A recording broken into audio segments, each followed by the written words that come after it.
Cool बनना कभी-कभी आपको कितना ज़्यादा महँगा पड़ सकता है, ये इस समय अगर आप रणवीर अलाहाबादिया से जाकर पूछेंगे, तो आपको सबसे सटीक जवाब दे पाएगा। क्योंकि वो जानता है कि उड़ता हुआ तीर अपने पिछवाड़े में लेकर उस बंदे ने कितनी बड़ी गलती कर दी है। और अब तो खैर जानने न जानने की बातों को बहुत देर हो चुकी है, क्योंकि अब तो हेमंत बिस्व शर्मा भी इस पूरे मामले में कूद चुके हैं। ये एक मीम जो है इस समय सोशल मीडिया पे जो कुछ चल रहा है, उसको बहुत सटीक तरीके से बताने के लिए काफ़ी है, जिसमें कि रणबीर अलाहाबादिया को ये बोलते हुए दिखाया गया, "अरे खोलो भाई, दरवाज़ा बंद कर लिया है इनके पेरेंट्स।" दरअसल रणबीर अलाहाबादिया का जो पूरा मामला है इंडियाज़ गॉट लेटेंट वाला, वो अब बहुत ज़्यादा एस्केलेट हो चुका है। एफआईआर डल चुकी है। हेमंत बिस्व शर्मा जो कि असम के सीएम हैं, उनकी टिप्पणी आ चुकी है। महाराष्ट्र के जो सीएम है देवेंद्र फडणवीस, उनकी टिप्पणी आ चुकी है। मामला बहुत ज़्यादा मतलब यहाँ पर टेंस हो चुका है और यहाँ पर मैं सलाम करना चाहूँगा मोदी जी की विज़न ताकत को कि उन्होंने रणबीर अलाहाबादिया जो कि इंडिया के टॉप मोस्ट पॉडकास्ट में से एक है, उसको छोड़कर ज़ेरोधा के फाउंडर के पॉडकास्ट पर जाना ज़्यादा सही समझा। ऑब्वियस सी बात है कि भाई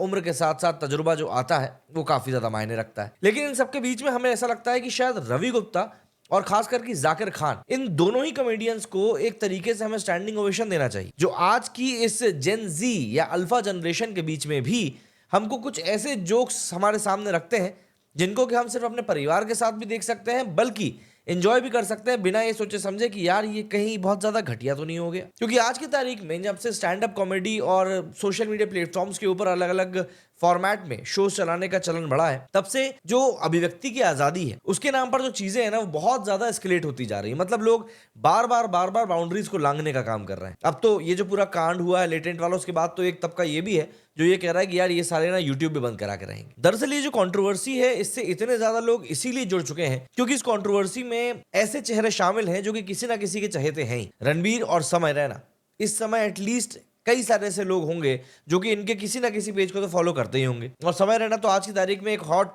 कॉमेडियन है। चलिए जरा समझते हैं कि आखिर क्या कुछ हुआ है और क्यों हुआ है, और थोड़ा सा इसको इस तरीके से समझने की कोशिश करेंगे कि आपके ज्यादा दिल पे चोट ना लगे। विवाद की कहानी की बात करें तो रणबीर जी जो कि एक फेमस पॉडकास्टर है, इंडियाज गॉट लेटेंट शो में गेस्ट जज के रूप में आए और वहां पर उन्होंने एक ऐसा भद्दा सवाल, एक नहीं बल्कि दो ऐसे भद्दे सवाल कर लिए कि बस आपका सिर शर्म से झुक जाएगा। रणबीर ने पूछा कि क्या आप अपने पेरेंट्स को पूरी जिंदगी इंटीमेट होते हुए देखना चाहोगे या फिर एक बार खुद उनको ज्वाइन करके फिर कभी नहीं देखना चाहोगे। ऑब्वियस ही बात है, वहां बैठे हुए लोगों ने इसके ऊपर हंस दिया।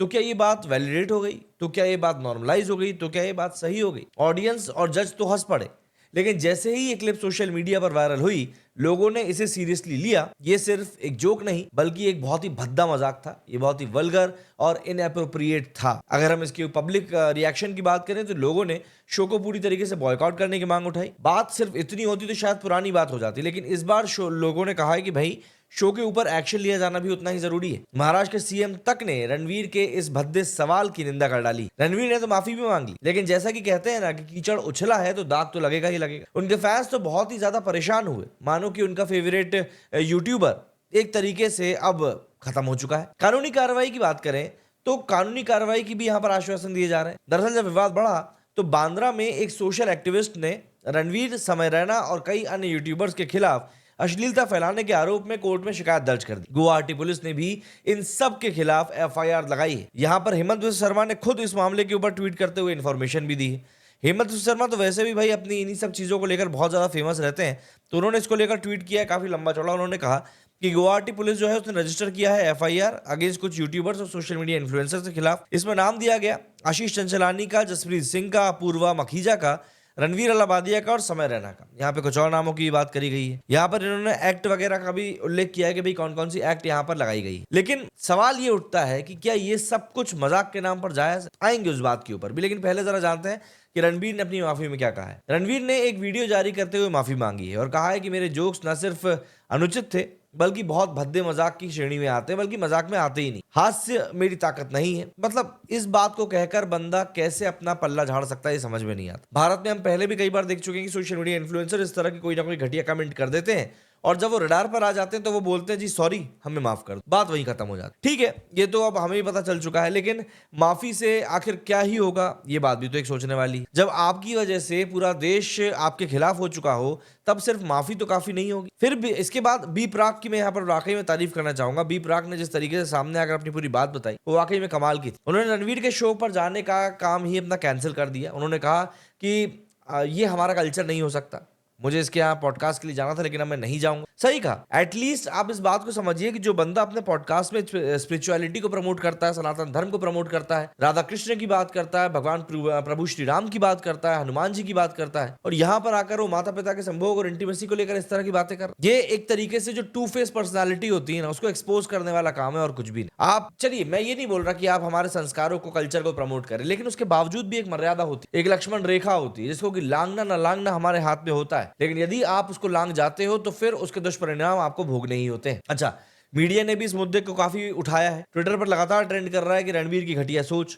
लोगों ने कहा कि रणबीर जो धर्म और स्पिरिचुअलिटी की, जो ही मैंने आपको बताया कि धर्म और स्पिरिचुअलिटी की बात करता है, और उनके पॉडकास्ट में बड़े बड़े संत आते हैं, महात्मा आते हैं, उनकी इतनी घटिया सोच कैसे हो सकती? ये तो बहुत ही बड़ा कॉन्ट्रडिक्शन है। लेकिन बात वही है ना कि हम क्या इस चीज में अपनी रूट्स को भूल रहे हैं? क्योंकि देखिए, मान लीजिए कि रणबीर अलाबादिया, क्या होता है जब आप एक सर्कल में बैठते हो ना, तब आप अपनी वाइब सामने वाले की वाइब से मैच करने के लिए कूल बनने के चक्कर में इस तरह की हरकत कर देते हो, जो कि रणबीर अलाबादिया ने भी करी है। और रणबीर अलाबादिया ने, मैं मान सकता हूं कि ये चीजें ऐसा नहीं है कि बिल्कुल अनजाने में कर दी है, नहीं। आप इतनी गहरी, घटिया और नीच बात जब कहते हो, तब कहीं ना कहीं आप एक सोची समझी बात के साथ ही उसको कहते हो, वरना आप बिल्कुल ऐसे बात को उठाकर आप नहीं बोल सकते कि अरे भाई ये तो बस हो गया। ये पॉसिबल ही नहीं है। और सबसे बड़ी बात, आजकल देश में डार्क ह्यूमर की बहुत ज्यादा बात चल रही है। देखिए, आप राह चलते किसी को पीठ पे ऐसे मार दो और फिर बोलो अरे भाई मजाक कर रहा था। एक बार चले, दूसरी बार मारा, ठीक है, तीसरी बार मारोगे ना तो वो बंदा पलट के खड़ा हो जाएगा। डार्क ह्यूमर भी कुछ ऐसा ही है। डार्क ह्यूमर तब तक अच्छा लगता है जब तक कि इंसान को अच्छा लग रहा है, लेकिन डार्क ह्यूमर जब एक बार इंसान को बुरा लग गया ना, तब आप ये नहीं कह सकते कि अरे भाई हम तो डार्क ह्यूमर कर रहे थे, फिर तो आपको घलेगी घलेगी। और यहाँ पर यही चीज इस समय इंडियाज गॉट टैलेंट के साथ भी हो रही है। समय रैना, जो कि अभी कुछ दिनों पहले ही हमको अमिताभ बच्चन जी के साथ दिखाई दिए थे और वाकई में काफी अच्छी कॉमेडी भी करी थी वहां पर, लेकिन हर चीज की एक वैलिडिटी होती है, मुझे ऐसा लगता है। और यहाँ पर अब वो वैलिडिटी जो है धीरे धीरे ओवर होती हुई दिखाई दे रही है। हालांकि कोई बड़ी बात नहीं है अगर आने वाले दिनों में भी आपको समय रहना अपने इंडियाज गॉट टैलेंट के साथ में आगे बढ़ते हुए नजर आएंगे। वैसे अगर मैं डार्क ह्यूमर या फिर डार्क कॉमेडी की बात करूं तो रोस्टर कैरी मिनाटी एक बहुत बड़ी एग्जाम्पल है, जो कि एक समय में बहुत ही हार्डकोर रोस्ट किया करते थे, लेकिन आज के समय में उन्होंने भी अपनी इस वाक शैली को पूरी तरीके से बदल दिया है। और वैसे भी इन लोगों को आप टोटली इन्फ्लुएंसर तो कह ही नहीं सकते। मतलब आप एक बार सोच कर देखो कि ये लोग किस चीज के लिए इन्फ्लुएंस कर, किस चीज के लिए ये लोग लोगों को कुछ ना कुछ राह दिखा रहे हैं या कुछ बता रहे हैं कि नहीं भैया तुम ऐसा कर सकते। आप डार्क कॉमेडी के नाम पर कुछ भी करते हो और फिर बोलते हो कि यार पब्लिक हमको इन्फ्लुएंसर बोले, तो मुझे नहीं लगता कि ऐसा हो सकता। रणबीर अलाबादिया को तो अभी कुछ समय पहले नरेंद्र मोदी जी के हाथों एक क्रिएटर अवार्ड भी मिला था। क्रिएटर अवार्ड लेने के बाद बहुत बड़ी बड़ी बातें भी हुई, और मुझे अब ऐसा लगता है कि रणबीर अलाबादिया ने जो भी कुछ बातें कही हैं, उसके बाद हर एक चीज फिर से एक बार शून्य पर सवार हो चुकी है। और रणबीर अलाबादिया ने जो किया है वो वाकई में अच्छा। और सबसे बड़ी बात, यहाँ पर हम सिर्फ रणबीर और समय की क्यों बात कर रहे हैं भाई? रेबल किड करके जो वहां बंदी बैठी हुई थी, जो उसने वहां पे माता के बारे में जो बात कही है, वो कितनी सटीक है? थे कंसिस्टेंट भी बहुत ज्यादा बेकार थे, उल्टी बात कर रहे थे, बट स्टिल आप जो बोल रहे हो, आपके मुंह से जो शब्द बाहर आ रहे हैं वो आपके ही हैं। उनका चुनाव आपने ही किया और आप ये नहीं बोल सकते कि नहीं भैया ये हमारे शब्द नहीं है। देखिए, मैं तो बस इतना जानता हूं कि इज्जत कमाने में सालों लग जाते हैं और एक चुटकी लगती है इज्जत को गंवाने में, और यहां पर ऐसा लगता है वही काम हो गया है। जो भी कुछ हुआ है बहुत गलत है, काफी लेवल तक गलत है। और इस समय लोग जिस तरीके से रिएक्ट कर रहे हैं, उसको देखकर एक बात क्लियर है कि आने वाले समय में इस तरह की चीजों को लेकर कोई ना कोई सख्त नियम जरूर बने। अभिव्यक्ति की आजादी अभी हमारे देश में मौजूद है, लेकिन हमारे देश के लोग इतने ज्यादा बड़े वाले हैं कि वो उस आजादी का दुरुपयोग करने के पहले सोचते भी नहीं। और यही कारण है कि हमारे देश में कई सारी सुविधाएं धीरे धीरे छिनती जा रही हैं। आप बताइए क्या कहना चाहेंगे आप लोग इस बारे में? वीडियो पसंद आया, यहां तक टिके हैं तो ऑब्वियसली बात है पसंद आया ही होगा। लाइक शेयर कमेंट जरूर कीजिएगा, सब्सक्राइब भी करते जाइएगा ताकि अगला कोई वीडियो मिस। मेरे इस वीडियो फिलहाल इतना ही। जय हिंद, जय भारत।